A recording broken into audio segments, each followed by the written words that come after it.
O lar adventista. Vantagens do campo. Um pedaço de terra e um lar confortável.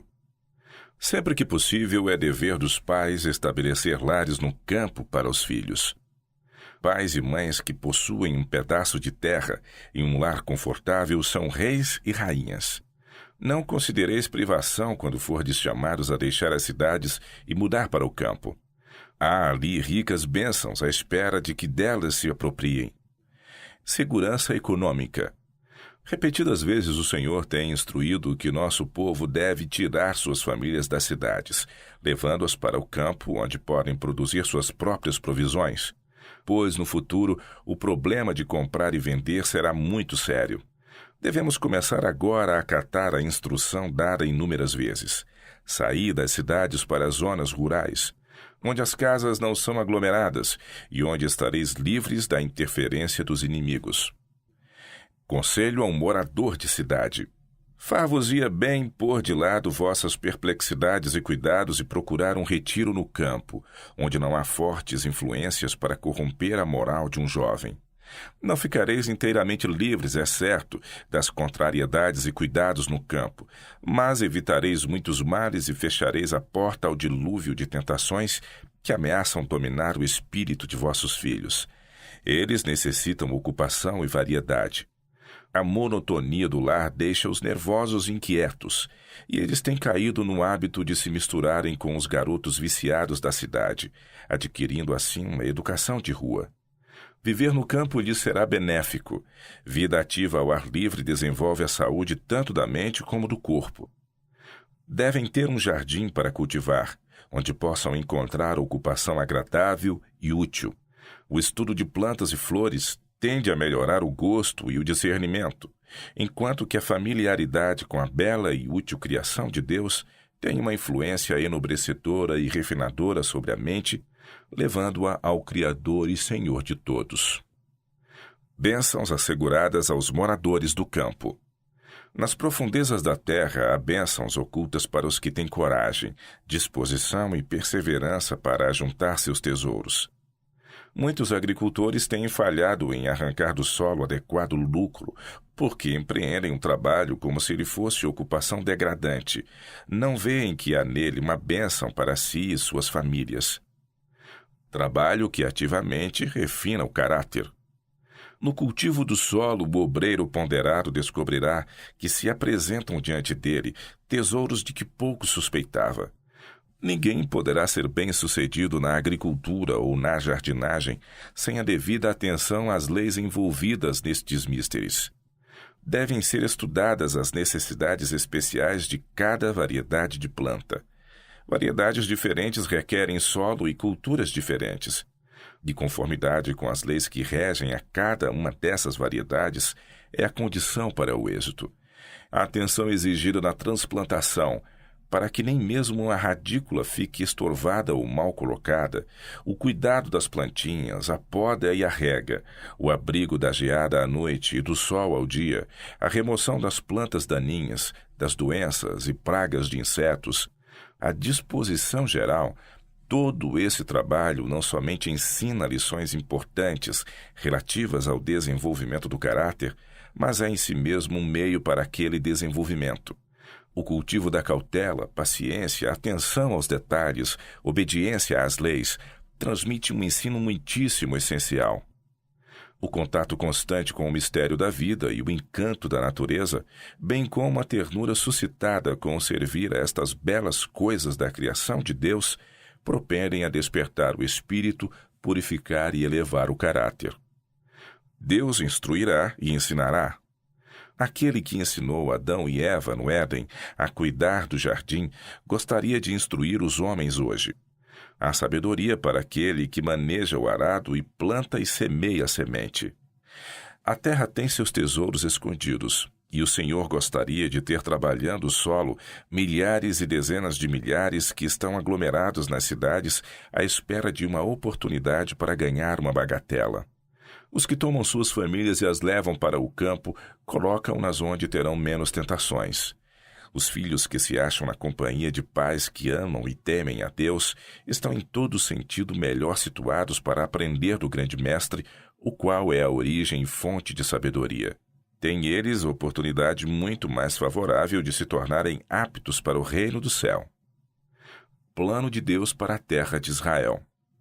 Por desobediência a Deus, Adão e Eva perderam o Éden, e por causa do pecado toda a terra foi amaldiçoada. Mas se o povo de Deus seguisse as instruções, sua terra seria restaurada à fertilidade e beleza. Deus mesmo lhes dera ensinos quanto à cultura do solo e deveriam cooperar em sua restauração. Assim, toda a terra, sob a direção de Deus, se tornaria uma lição objetiva da verdade espiritual. Como em obediência à sua lei moral, o coração do povo deveria refletir os atributos de seu caráter. Lições espirituais no viver diário. Deus nos tem rodeado do bonito panorama da natureza para atrair e interessar o espírito. É seu intento que liguemos as glórias da natureza com seu caráter. Se fielmente estudarmos o livro da natureza, verificaremos ser ela frutífero campo à contemplação do amor e poder infinitos de Deus. Cristo não ligou seus ensinos somente com o dia de repouso, mas com a semana de trabalho. No arar e no semear, no lavrar e no colher, ensina-nos a ver uma ilustração de sua obra de graça no coração. Deseja que em cada ramo de trabalho útil e em cada associação da vida achemos uma lição da verdade divina. Então, nossa atividade cotidiana não mais nos absorverá a atenção para nos levar a esquecer de Deus. Continuamente nos lembrará o Criador e Redentor. O pensamento em Deus, qual fio de ouro, passará entretecido em todos os nossos cuidados e ocupações domésticas. Para nós, a glória do seu semblante repousará novamente na face da natureza. Estaremos aprendendo novas lições de verdades celestiais e crescendo à semelhança de sua pureza. Leis idênticas governam a natureza e a humanidade. O grande mestre punha seus ouvintes em contato com a natureza, a fim de ouvirem a voz que fala em todas as coisas criadas, e quando o coração deles se sensibilizava e o espírito se achava numa disposição de receptividade, ele os ajudava a interpretar os ensinos espirituais das cenas sobre que pousava seu olhar. Em seus ensinos havia algo para interessar a todo o espírito, para apelar a todo o coração. Assim, a lida diária, em vez de ser mera rotina de labutas, despojada de pensamentos elevados, iluminava-se e erguia-se pelas constantes lembranças de coisas espirituais e invisíveis. Dessa maneira devemos ensinar que aprendam as crianças a verem a natureza uma expressão do amor e da sabedoria de Deus, que o pensamento e o respeito dele se entrelace com pássaros, flores e árvores, que todas as coisas visíveis se tornem para elas os intérpretes do invisível, e todos os acontecimentos da vida sejam os meios para o ensino divino.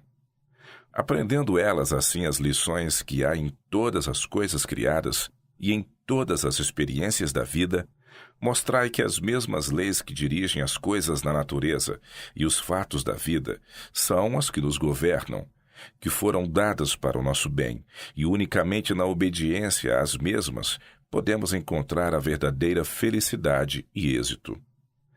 Lições práticas de agricultura. Dentre as lições quase inumeráveis ensinadas pelos vários processos do crescimento, algumas das mais preciosas são apresentadas na parábola do Salvador, sobre a semente. Contém lições para idosos e jovens. A germinação da semente representa o começo da vida espiritual, e o desenvolvimento da planta é uma figura do desenvolvimento do caráter. Procurando os pais e professores ensinar estas lições, este trabalho deve fazer-se prático. Que as próprias crianças preparem o terreno e semeiem a semente.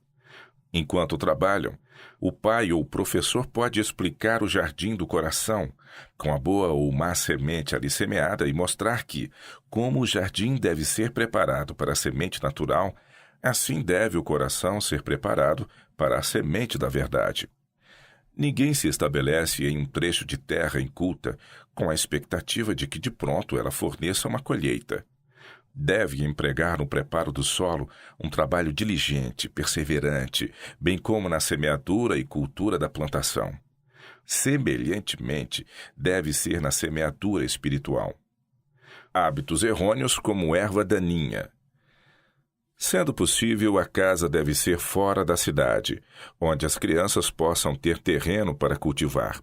Tenha cada uma delas um pedaço de terreno para si, e ao lhes ensinardes a fazer uma horta, a preparar o terreno para a sementeira e a importância de arrancar toda a planta daninha, ensinai-lhes também quão importante é excluir da vida todo o costume feio e prejudicial. Ensinai-os a combater os maus hábitos, assim como fazem as plantas daninhas na horta. Levará tempo para se ensinarem estas lições, mas valerá a pena e muito. Ambiente familiar, exemplo de nossas crenças. Os pais estão na obrigação perante Deus de tornar os arredores do lar uma representação da verdade que professam. Podem então dar lições corretas a seus filhos e estes aprenderão a associar o lar terreno com o celestial. A família aqui precisa, tanto quanto possível, ser um modelo da família do céu. Então, a tentação de condescender com o que é baixo e vil perderá muito de sua força. Os filhos devem ser ensinados que são apenas aspirantes aqui e ser educados para se tornarem habitantes das mansões que Cristo está preparando para os que o amam e guardam os seus mandamentos. Esta é a mais alta tarefa que os pais têm de desempenhar: estabelecer lares no campo. Por todo o tempo em que Deus me der poder para falar a nosso povo, continuarei a convidar os pais a que deixem as cidades e formem lares no campo, onde possam cultivar o solo e aprender do livro da natureza as lições de pureza e simplicidade. As obras da natureza são ministros silenciosos de Deus, a nós dados para que nos ensinem verdades espirituais. Elas nos falam do amor de Deus e declaram a sabedoria do grande artista. Eu amo as belas flores.